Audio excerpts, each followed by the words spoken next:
Nazdar, hudební rodino! Tak jsem zpátky.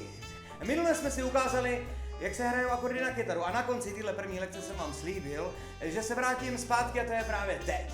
A že vám ukážu, jak se hraje groove na bicí nástroje. Tak jdeme na to!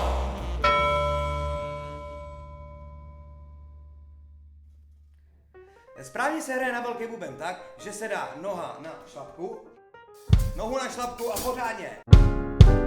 OK, máme velký buben. A teď můžeme jít na malý buben, to je tenhle. A buď to můžeš hrát jako buzna, anebo můžeš hrát jako chlap, to znamená chytni to pořádně a hraj takhle. OK, to je malý buben.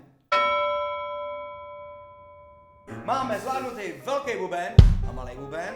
Stačí přidat k tomu celku jenom crash. Prostě crash. Crash.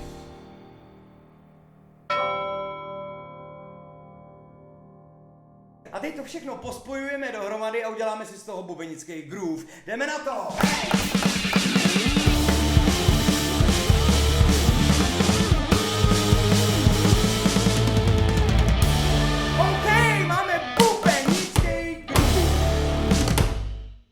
Sami vidíte, že hrát na bubny není vůbec žádný problém. A tak v příští lekci si vydáme sem do Grand Canyonu a ukážeme si, jaký to je přeskočit ho bez rozběhu a ještě k tomu s nožmo. Měj se fajn, čus more!